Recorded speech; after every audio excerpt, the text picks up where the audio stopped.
Assalamualaikum warahmatullahi wabarakatuh. Alhamdulillahirabbil alamin. Nahmaduhu wa nasta'inuhu wa nastaghfiruh wa na'udzu billahi min shururi anfusina. May yahdihillahu fala mudilla lahu wa may yudlil fala hadiyalah. Asyhadu an la ilaha illallah wa asyhadu anna Muhammadan 'abduhu wa rasuluh. Amma ba'd. Pertama-tama yang saya hormati dosen pengampu Ibu Agusriani Muzayyana MAG sebagai dosen mata kuliah Kaidah Tafsir, yang dimana kali ini saya akan menjelaskan apa itu lafaz am dan khas. Nah, pertama saya akan menjelaskan pengertian dari lafaz am terlebih dahulu. Menurut bahasa, artinya am itu adalah umum, sedangkan menurut istilah adalah lafaz yang mencakup segala sesuatu yang pantas baginya dan tidak ada pembatasan. Artinya am ini mencakup untuk hukum untuk keseluruhan tanpa terkecuali. Nah, di lafaz am ini dibagi menjadi 3 bagian. Yang pertama adalah umum yang tetap dalam keumumannya, terus yang kedua umum yang dimaksud khusus, dan yang terakhir umum yang dikhususkan. Yang pertama, umum yang tetap dalam keumumannya. Nah, contohnya ada pada surah An-Nisa ayat 176 yang berbunyi Allahu bikulli syai'in alim. Allah Maha mengetahui segala sesuatu. Terus umum yang dimaksud khusus. Nah, contohnya itu ada di surah Ali Imran ayat 173 yang berbunyi alladzina qala lahumun nasu innan nasa qad jama'u, yang artinya orang-orang yang menaati Allah dan Rasul, yang ketika ada orang-orang mengatakan kepadanya, orang-orang Quraisy yang telah mengumpulkan pasukannya. Nah, yang maksud di sini yaitu yang kita garis bawahi adalah orang yang menaati Allah dan Rasul. Nah, ketika ada orang-orang yang mengatakan kepadanya, yaitu orang-orang Quraisy telah mengumpulkan pasukan. Terus yang ketiga, umum yang dikhususkan.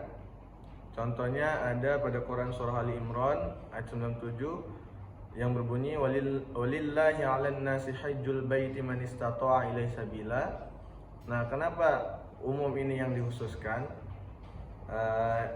Kita dapat melihat artinya terlebih dahulu, yaitu mengerjakan haji adalah kewajiban manusia. Nah, artinya di sini kan umum terhadap Allah. Tetapi yang dikhususkan itu man istata'a ilaihi sabila, yaitu bagi orang yang mampu melakukan perjalanan ke Baitullah. Jadi haji itu hukumnya umum, tetapi umum yang dikhususkan.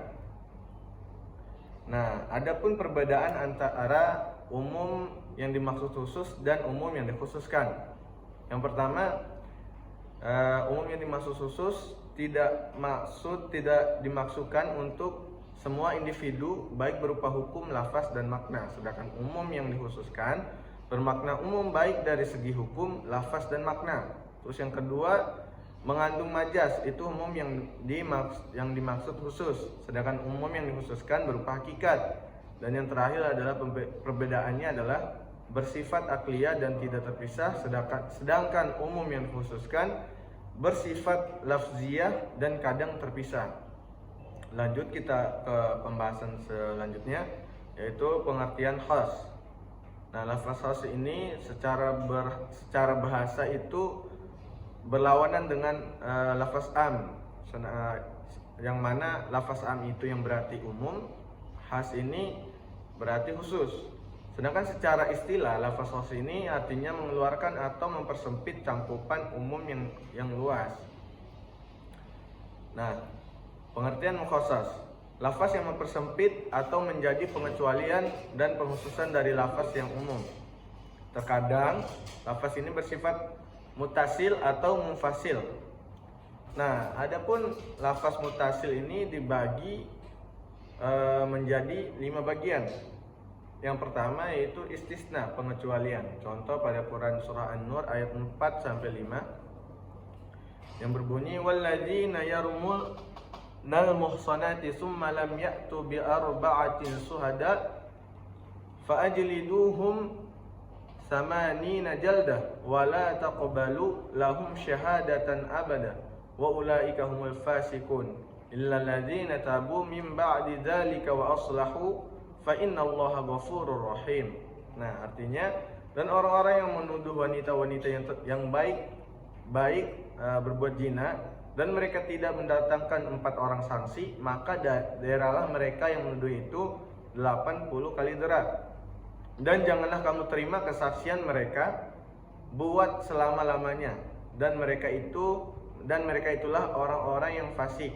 Nah, kecuali orang-orang yang bertaubat sesudah itu dan memperbaiki dirinya, maka sesungguhnya Allah Maha Pengampun lagi Maha Penyayang.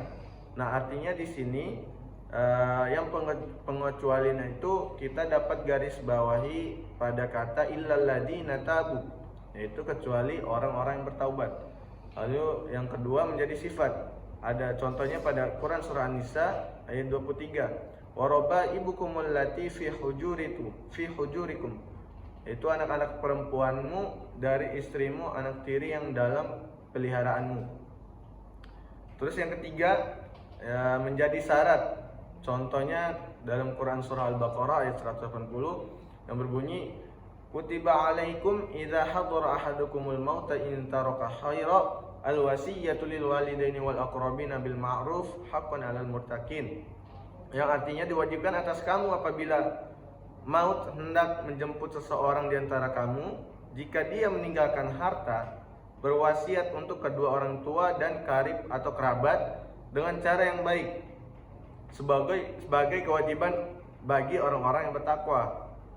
Nah, menjadi syarat ini contohnya itu kita garis bawahi kata al-wasiyah, jika dia meninggalkan harta. Jadi apabila maut datang menjemput seorang di antara kita, kalau misalnya dia meninggalkan harta, nah itu menjadi syarat dalam mutasil.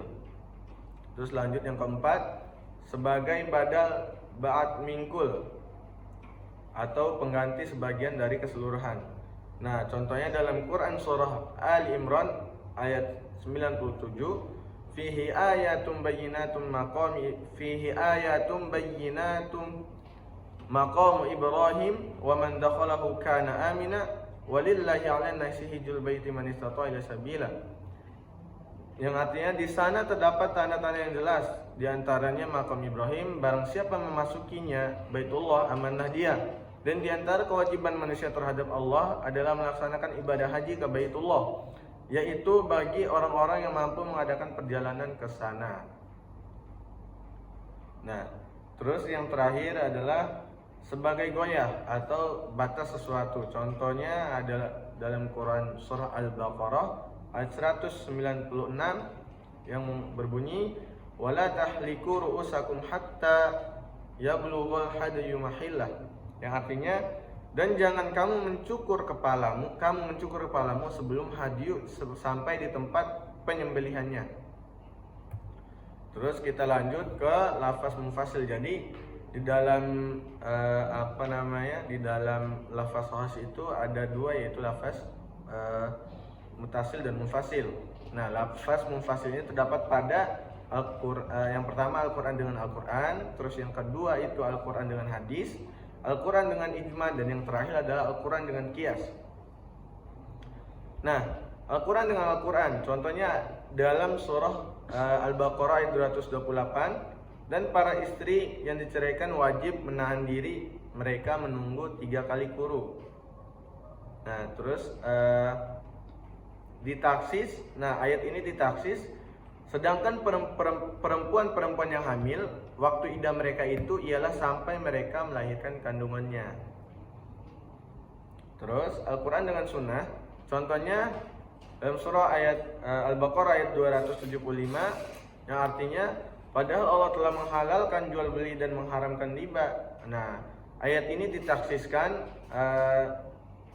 dengan hadis, dengan sejumlah hadis ataupun sunnah Rasulullah SAW yang disebutkan dalam kitab Sahih Al-Bukhari dari Ibnu Umar. Ia berkata, Rasulullah SAW melarang mengambil upah dari air mani kuda jantan. Juga dalam As-Sahihain riwayatkan dari Ibnu Umar bahwa Rasulullah SAW melarang jual beli janin binatang yang masih dalam kandungan, seperti tradisi jual beli orang jahiliyah. Nah, selanjutnya Al-Quran dengan ijma. Contohnya itu dalam Quran surah An-Nisa ayat 11, yusikumullahu fi auladikum lidzakari mislu hadzil unsayain. Artinya Allah mensyariatkan, mewajibkan kepadamu tentang pembagian warisan untuk anak-anakmu, yaitu bagian seorang anak laki-laki sama dengan bagian dua orang anak perempuan. Jadi apabila seorang orang tua membagi warisan untuk anak-anaknya, nah hak untuk anak laki-laki itu sama dengan dua hak orang anak perempuan. Nah, ditafsirkan dengan ijma, berdasarkan ijma, budak tidak mendapat warisan karena sifat budak merupakan faktor penghalang waris. Al-Quran dengan qiyas. Ini terakhir, contohnya dalam Quran surah An-Nur ayat 2, az-zaniyatu waz-zani fajlidu kulla wahidin minhuma mi'ata jaldah, yang artinya penzina perempuan dan penzina laki-laki deralah masing-masing dari keduanya 100 kali. Nah, ditafsirkan dengan kias, ayat ini dikiaskan, budak laki-laki ditafsirkan dengan cara dikiaskan kepada budak perempuan. Pentafsirnya ditegaskan dalam Quran surah An-Nisa ayat 25 yang berbunyi, Fa'idha uhsinna fa'in ataina bifahisatin fa'alaihin nisfu ma'alal muhsanati minal azab. Maka hukuman bagi mereka setengah dari apa hukuman perempuan merdeka atau perempuan yang tidak bersuami. Nah, mungkin itu saja yang dapat saya jelaskan, kurang dan lebihnya mohon maaf. Wassalamualaikum warahmatullahi wabarakatuh.